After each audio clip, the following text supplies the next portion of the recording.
All right. Good evening, everybody. I'd like to call the Council Budget Committee meeting to order for February 6, 2017. And we have minutes 2.1. Can I get someone to move to adopt, please? Councilor Burley. Motion to adopt the minutes of meetings of November 7th, 21st, 25th, and 26th, 2016. Excellent. Any discussion around the minutes? Being none, all those in favor? It is unanimous. Thank you very much. There's no items on the consent agenda, and I believe Chris is here to sell a bus. 4.1, sale of Airdrie transit bus, Chris McIsaac. If you'd like to come over, Chris. I'm not sure if Michelle's presenting as well, but welcome. Thank you, Your Worship. I like that jersey. I like that jersey. Yeah, I don't mean to goat. But it was a very good Super Bowl for us. I have a support team here tonight with me, which is kind of uncommon for transit. Usually it's an empty house for transit, but now we have people here, so that's kind of nice. I'm just going to grab the mouse to do the presentation.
Yeah, sorry for the delay. So usually when I come to present, it's more in relation to purchasing a bus.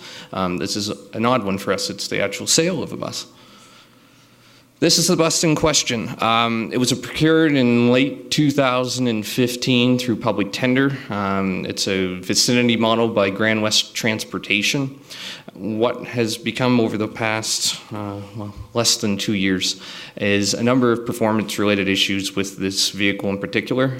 It did reach a point where the manufacturer took it back to its manufacturing facility in British Columbia, performed an inspection/assessment on the vehicle, which resulted in an offer to repurchase the vehicle for $200,000 as is condition. So what they have today is what they would receive. The reason it went there was from a performance operations perspective. Our fleet department were having concerns with the vehicle. It was very costly to operate. It was having or experiencing significant downtime, which was uncommon in our fleet. It was kind of standing out from all the other vehicles in the fleet in terms of how long it was being out of service for. And there are also issues which were reoccurring. So they were making changes, they were performing the maintenance, yet the issues weren't going away. So there was a concern raised by our fleet department. That's the reason it went back to the manufacturer to say, can you look at what is going on with this particular vehicle? Are there, systemic issues that we can't, assess or diagnose or resolve on our end? And what are the options being presented to us from the manufacturer? The sale offer was also reviewed by our procurement department. They looked at it from the net present value of the vehicle. What was the purchase price? What should we expect to have as a return on that investment? They believe it is a fair net present value, or at least a fair sale offer that's being presented to the city based on the condition of the vehicle, the mileage, and the year of the vehicle. From a transit operations perspective, there were concerns, obviously, with underperformance. When we acquire a vehicle, it is the intent to operate that vehicle in a service capacity. It was out of service for prolonged periods of time, whether that be waiting for parts or because of some of the more sensitive issues with the vehicle to make sure they were resolved when you're discussing passenger safety. Egress obviously was a concern, and when the egress solution for the windows wasn't working, that became an underlying issue of why is this bus having the problems that it is.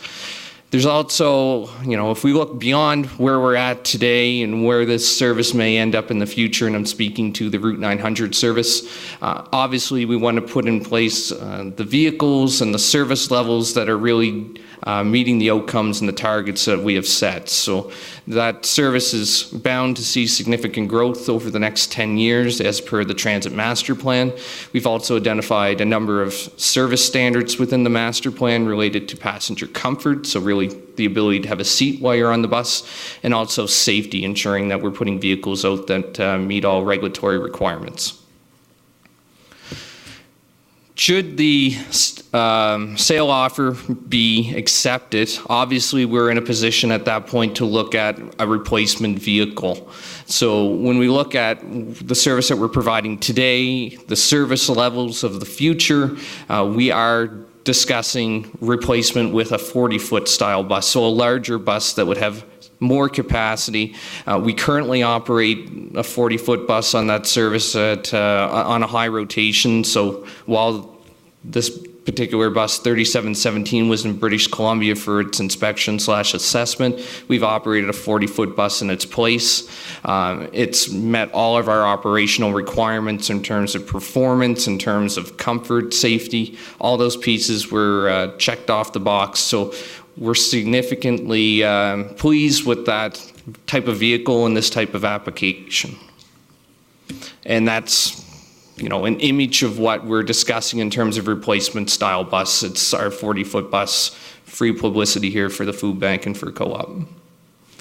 In terms of the funding, obviously these are two items that were not budgeted in the 2017 capital budget. And so that is something new, and obviously one of the reasons we're here presenting to the budget committee this evening.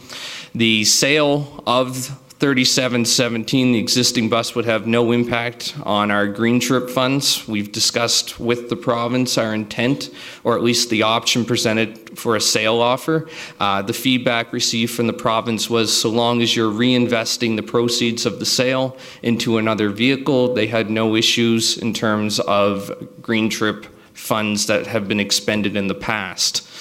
In addition, there are funding mechanisms available to cover any other portions of cost. So our green trip funding had a, until 2021 vision for future replacement and expansion vehicles. So those items have been incorporated within our funding model from the province. They have been budgeted for as per the 2017 budget, but it was for 2018 and beyond. So it was accepted as information in terms of the investment in any additional fleet. And what we're requesting is looking at those funds being expended in 17 versus in 18. So the alternatives, alternative number one is to accept the sale offer in the amount of $200,000 from the manufacturer, and recommends a capital budget amendment to council of $525,000 for the purchase of a replacement bus. Now that $525,000 would be sourced through the proceeds of the sale, and also through grant funding through the Green Trip program. Alternative number two is to decline the sale offer from the manufacturer and to maintain that vehicle in its current capacity. Recommendation this evening is that Council Budget Committee accept the sale offer from Grand West Transportation for City Bus 3717 in the amount of $200,000, and recommends to Council an amendment to the 2017 capital budget in the amount of $525,000 to purchase one 40-foot replacement bus, with funding coming from the proceeds of the sale and from grant programs. With that, I ask if there's any questions. Thank you, Chris. Questions? Yes, Councillor Bellick. Through the chair, a couple of questions. So the new bus would be 725, is that correct? Through the chair, the new bus would be 525. So the $200,000 would be used to offset that cost in addition to any of the grant funding. Okay. Second question, if I may recall, we had one bus that was always in reserve in case one went down. So does this mean that if any other bus goes down in this transition, we're hooped? Through the chair, we've operated in a spare capacity ratio above the industry standard for the past 12 months. As council may be aware, we acquired an additional articulated bus in January 2016, which did not go into regular service. So we've utilized that bus in a spare capacity. We're not concerned, I should say, we're quite confident that in the interim we'll be able to manage any type of mechanical or unscheduled failures of the existing fleet with the spares that we have in our fleet right now. Councillor Chapman. Thank you. Through the chair, Chris, in no way, shape, or form are we tied to Grand West Transportation to buy a replacement bus? Through the chair, that is correct. Thank you. Councillor Coulson, please. Oh, sorry, Your Worship. Alderman Go ahead, Bradley, go ahead. Yep. Ladies first tonight. Thank you. Through the chair. So we had, our last presentation from you, Chris, there was a bus that was a little bit more green and energy efficient. Does that fall in, would this new bus fall under that same purchase? Through the chair, I believe that may have been for local replacement vehicles. So that's one of the capital or approved capital projects for 2017. Those are smaller vehicles designed for more of a local transit application. They would not necessarily work in this type of capacity given the number of passengers utilizing the Route 900 service. We would look at a heavy-duty, high-occupancy, completely accessible vehicle, so basically like the 40-foot buses we operate today. There are, I would say, greener technologies available now for that type of vehicle than there were when we first procured them in 2011. The engines, the transmissions, they're all more efficient than what have been previously available on the market. So we are seeing some opportunities to green our fleet.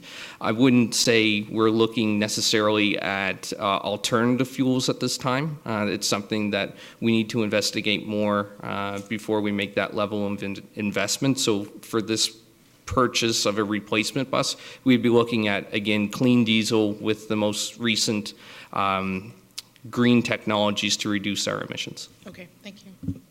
Councillor Burley. What size is this current bus, Chris, the Lemon? Through the chair, it's 27.5 foot. Okay, and so you feel that with that route, we'd need the 40-footer? That is correct. Okay. But I was looking at the difference in price. That's why the difference, such a difference in price then. Through the chair, that is correct. Okay, thank you. Any other questions for Chris? Okay, being none. We have a recommendation on the floor. Would like to make a motion? Deputy Mayor Haig. So I would go with the staff recommendation of selling the bus to Great Western. Sure. Excellent. All those in favor? It's unanimous. Thank you, Chris. Your Worship, do we have to make also to that motion, do we need a motion to budget amendment? Oh, I apologize. Yes, absolutely we do. Yeah, please. Do you want to make that motion, Councillor Chapman? I'll make that motion. Or are we just, or can we are include gonna that make in Deputy Mayor Haig's motion, Sharon? Your Worship, I would ask that Councillor Haig either include the second part or you proceed with Councillor Chapman making that second motion to make that recommendation to City Council. Deputy Mayor would be happy to do that. Thank you. Sure you would. Thank you. So now I would make that amendment as proposed by staff, Your Worship. Thank you, sir. All those in favor? It will be unanimous. Thank you. Thank you, Chris. Thank you for that correction, Councillor Chapman. Mr. Schultz, you want to comment? Just through your worship, because of the timeline to accept the offer for the sale of the bus, we would need that motion in front of council this evening. So, Yeah, that's the plan. yeah. Yep. I just wanted to make sure we're. And I don't think Chris needs to hang around for it either. Does he? Oh, maybe he does. That, we'll try and get through there quickly.